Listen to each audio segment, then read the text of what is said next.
여러분들 부동산 투자 잘 하고 있으신가요? 굉장히 부동산 투자를 하는 이유 중에 하나는 이 수익률을 얻기 위해서입니다. 부동산을 투자를 하는 목적, 수익률을 얻기 위함이 그 주된 목적이죠. 이 수익률에는 한 두 가지 정도가 있다고 생각을 합니다. 첫 번째는 월세 수익률이고요. 두 번째는 양도 차익률이라고 생각을 해요. 월세 수익률, 여러분들 잘 아시다시피 보유를 하면서 수익을 얻을 수가 있는 거고요. 양도 차익 같은 경우는 매도를 하면서 수익을 얻을 수가 있겠죠. 저는 이 두 가지 수익률 굉장히 중요하다라고 생각을 하고 있어서 소액, 소형, 역발상, 극매, 그리고 갭 투자, 월세 투자 다 하고 있죠. 이렇게 다 하다 보니까 발견한 것들이 양도 차익도 극대화하면서 월세 수익률까지 극대화할 수 있는 방법을 찾았어요. 제 나름대로. 또 여러 가지 또 추가적인 것들이 또 있겠죠. 여러분 잘 아실 겁니다. 풀옵션 전략이라든가 이런 대출금을 많이 받는 방법들. 월세 수익률을 높이기 위해서는 대출 많이 받아야 됩니다. 근데 많이 받는다고 원한다고 하더라도 받을 수가 없어요. 왜냐하면 규제가 그렇게 되어 있기 때문입니다. 그런데 더 많이 받게 되면 될수록 다른 것들을 이용한다라고 해서 혹시라도 대출 퍼센테이지를 높일 수만 있다라면 월세 수익률 극대화시킬 수가 있죠. 그런데 일반적으로 보게 되면 일반 대출 규제, 지금 같은 경우는 규제책 연일 발표되고 있는 것만큼 대출 많이 받을 수가 없는 게 현실입니다. 그러다 보니까 저는 이런 말씀 전달해 드린 적이 있어요. 대출 없다고 하더라도 월세 수익률 10% 가능하다라는 말씀을 전달해 드렸던 그때가 사실 저 역시도 마찬가지로 그런 투자 계속적으로 이어갈 수가 있었습니다. 어떻게 가능하냐 그게. 대출 없다고 하더라도 대출 없다라는 것은 투자금 다 들어간다라고 하는 건데 수익률이 10% 높긴 하긴 하지만 이렇게 금액적인 부분 어떻게 확보할 수 있냐라고 말씀하실 텐데 간단합니다. 사실 우리의 소비액은 평균적인 소비액이 정해질 수가 있어요. 월별마다 소비액들은 조금씩은 다르겠지만 평균치를 잡을 수가 있다라는 거죠. 평균치에 해당되는 그 소비액 예를 들어서 200만 원이다. 그러면 월세 순이익이 200만 원이 달성이 된다라면 월급 쓸 필요가 없죠.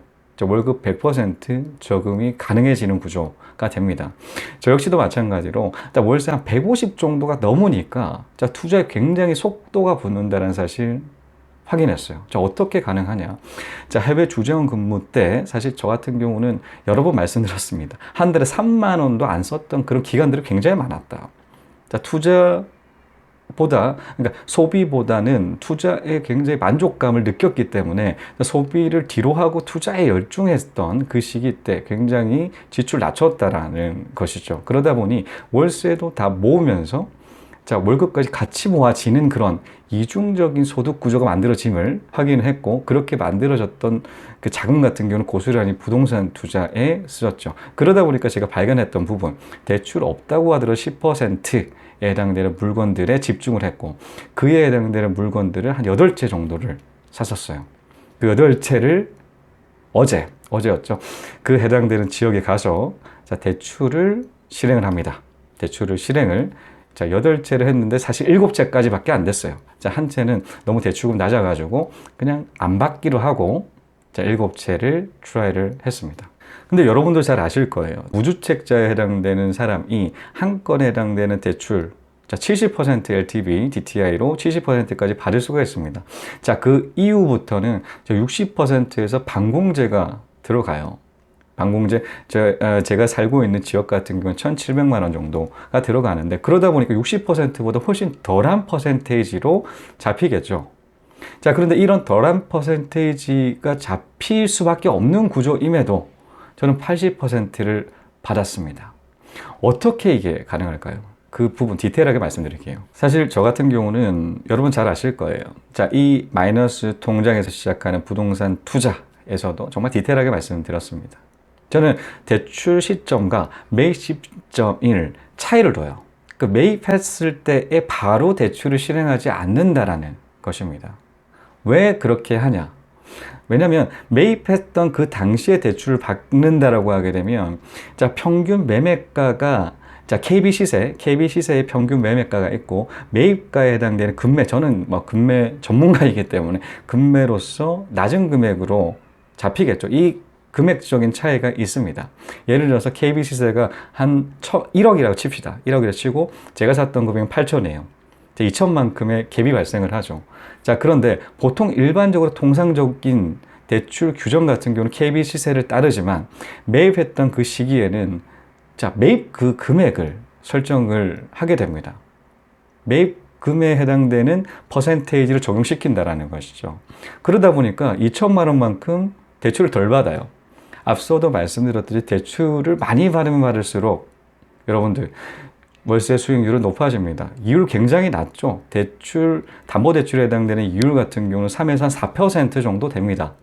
3에서 4% 정도다 보니까 많이 받으면 받을수록 투자금은 줄어들고, 자, 해당되는 3%, 4%에 해당되는 이자가 또 작기 때문에 자, 수익률은 극대화 시킬 수가 있는 게 그 방법인데, 이처럼 매입했을 때 이제는 8천만 원에 해당되는 퍼센테이지를 적용시키게 되면 대출금은 작게 나온다라는 것이죠.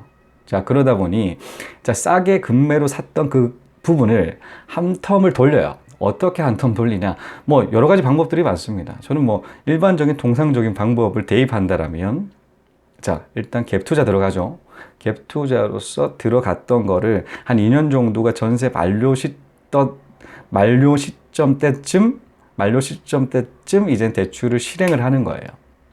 자, 8천만 원에 해당되는 그 아파트를 금매로 샀을 때 예를 들어서 7,500 정도의 전세가 설정된다. 그럼 500만 원만큼 투자를 했을 때 살 수가 있죠. 매입할 수가 있습니다. 그런데 자, 2년 정도가 돌아가잖아요. 그러면 그 당시 한 1억 정도에 해당되는 2년 정도가 지난다라고 하기는 매입가를 기준으로 대출이 설정이 되는 게 아니라 자, 평균 KB 시세를 기준으로 합니다. 자, 처음에 샀을 때 2천 정도가 갭이 났는데 자, 그 이후 집값까지 더 오른다라고 하기엔 더 많은 퍼센테이지를 대출 받을 수가 있다라는 것이죠. 자, 이런 방식이 이제 갭 투자를 통해서 시점을 좀 다르게 가져가는 거고요. 자, 두 번째 방법이죠. 자, 대출 없다고 하더라도 10%에 해당되는 물건이라고 하게 되면 딱 투자를 해서 월세 한 2년 정도가 돌아갑니다. 10%에 해당되는 보유하면서 10%에 해당되는 수익금이 생기는 것만큼 적은 수익금이 아니지 않겠습니까? 10% 정도라면 만족하시는 분들 굉장히 많으실 거예요. 저 같은 경우는 만족스럽더라고요. 만족스러워서 2년 정도가 그 월세 받으면서 그 시점을 2년 있다가 대출을 잡는다라는 것이죠. 대출 시점. 자, 그렇게 되면 또다시 금매로 샀던 그 금액적인 부분을 또 평균 KB 시세로서 받을 수가 있어요. 자, 그래서 저는 80%에 해당되는 대출 받아낼 수가 있었습니다. 투자금 대비를 해서 80%를 뽑아낼 수가 있다라는 그 프로세스가 완성이 되는 것이죠. 자, 저 같은 경우는 여기에 더해서 집값들이 많이 올랐어요. 많이 오르다 보니까 더 이제 80%에 해당되는 금액만큼을 대출을 받을 수가 있었고, 수익률 같은 경우는 기가 막힙니다. 자, 수익률. 대출 많은 받을수록 자, 수익률이 높아진다고 했는데 진짜 그랬는지 한번 비교를 한번 해볼까요? 자, 대출 없이 10%의 어떤 그 물건이 대출을 받으니까 자, 41.97%가 됐어요. 41.97%. 4배 정도가 뜁니다. 4배 정도가 뛰어요. 자, 이 41.97%라는 것은 사실 2년 정도만 지난다라고 했을 때 투자금 거의 다 회수가 돼요. 왜냐면 2년 정도가 대출 없이 10%에 해당되는, 그러니까 총 2년에 20% 정도의 수익금을 받아낸 상태이다 보니 자, 41.97%의 2년 정도가 돌아가면 다 회수가 되지 않겠습니까? 자, 그렇게 다 회수가 된다고 했을 때 돈이 들어오잖아요. 그럼 어디다 쓸까요? 또 투자해야죠. 또 투자해야죠.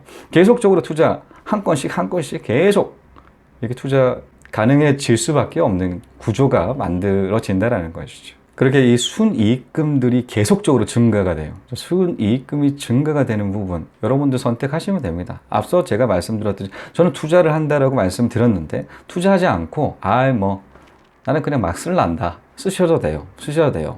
왜냐면 원금은 그대로 보장이 벌써 다 뽑아냈고 순이익금에 대해서 쓰기 때문에 정말 럭셔리하게 쓸 수도 있고요. 럭셔리한 삶을 더 원하시는 분들 같은 경우 투자를 이어가실 수도 있다. 이 여러 가지 옵션들이 굉장히 다양해지는 거죠. 선택에 따라서 전혀 상관이 없는 돈들이 생기기 때문입니다. 자, 그래서 한번 이런 방식도 한번 염두를 해 보심이 굉장히 중요하다 저는 생각을 해요. 그러니까 대출 받는 그 시점들을 조금 다르게 가져가야 된다. 다르게 가져가는 그 방식도 역시도 대출 그 퍼센테이지를 높일 수가 있고 수익률을 높일 수 있는 방법이다. 이 부분 추천드릴게요.